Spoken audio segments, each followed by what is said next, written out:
এমন বৃষ্টি কোথাও খুঁজে পাবে না কো তুমি, ও সে সকল দেশের রানী সেজে আমার জন্মভূমি, সে যে আমার জন্মভূমি, সে যে আমার জন্মভূমি।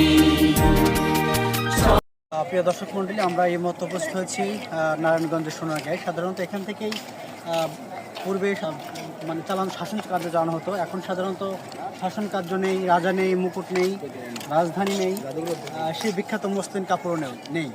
তো একসময় এখান থেকে মসলিন কাপড় ছিল, রাজারা ছিল এবং এখান থেকে বাংলার অনেক শাসন কার্য পরিচালনা করা হতো। আমরা জানি রাজধানী ছিল একসময়। তো এই মূলত কালের বিবর্তনে সব কিছু হারিয়ে গিয়েছে, কিন্তু বর্তমানে এই হারিয়ে যাওয়া থেকে রক্ষা করে সাধারণত 1975 সালে আমাদের শিল্পাচার্য জয়নুল আবেদিন তিনি সাধারণত এটা প্রতিষ্ঠা করেন, এই কারুশিল্প জাদুঘর। এবং সেখান থেকে এখানে সাধারণত যেখানে আমরা দেখতে পাচ্ছি যে বা দেখতে নকশিকাঁথা বা মসলিন কাপড় যে বিষয়গুলো ছিল, এই নকশিকাঁথাগুলো এখন আমাদের জানান দেয় যে আসলে মায়েদের হাতের যে স্পর্শ এবং যে স্নেহ মমতায় তারা তৈরি করছে সেটা আমাদের আসলে জানান দেয়। তো আমরা চেষ্টা করব এই নারায়ণগঞ্জের সোনারগাঁয়ে এই ঐতিহ্যগুলো তুলে ধরার জন্য। আমাদের সাথেই থাকুন, চেষ্টা করব।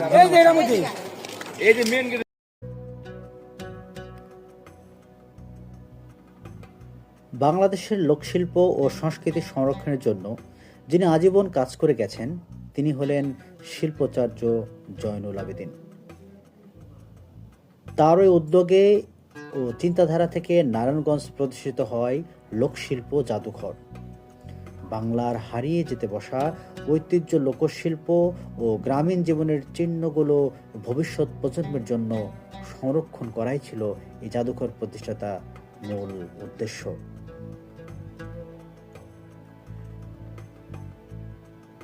নারায়ণগঞ্জের লোকশিল্প জাদুঘরে প্রবেশ করলেই মনে হয় যেন আমরা ফিরে গেছি শত বছর আগের বাংলায়।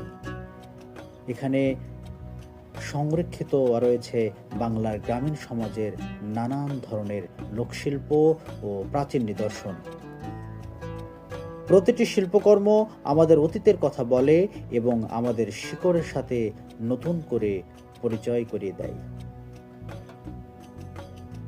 জাদুঘরের অন্যতম ও গুরুত্বপূর্ণ আকর্ষণ এখানে সংরক্ষিত পুরাতন আসবাবপত্র, ব্যবহার্য জিনিস ও শোকস ও লোকশিল্পকর্ম যেন ইতিহাসের নীরব সাক্ষী। প্রতিটি নিদর্শন আমাদের শেখায় কিভাবে আমাদের পূর্বপুরুষেরা সীমিত উপকরণ দিয়েই অসাধারণ শিল্প ও নৈপুণ্যতা সৃষ্টি করেছিলেন।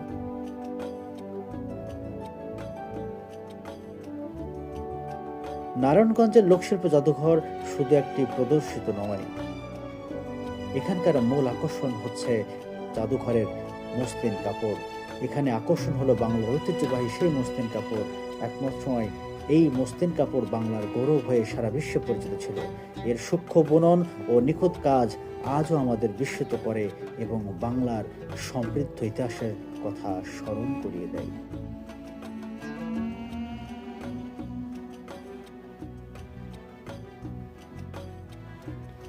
নারায়ণগঞ্জের লোকশিল্প জাদুঘর শুধু একটি প্রদর্শনশালা নয়, এটি আমাদের ঐতিহ্য সংরক্ষণের একটি গুরুত্বপূর্ণ কেন্দ্র।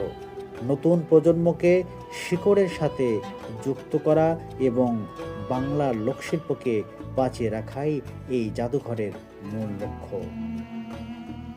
যারা বাংলার ইতিহাস, সংস্কৃতি ও লোকশিল্পকে কাছ থেকে জানতে চান তাদের জন্য নারায়ণগঞ্জের লোকশিল্প জাদুঘর নিঃসন্দেহে একটি অবশ্যই দেখার মতো একটি স্থান।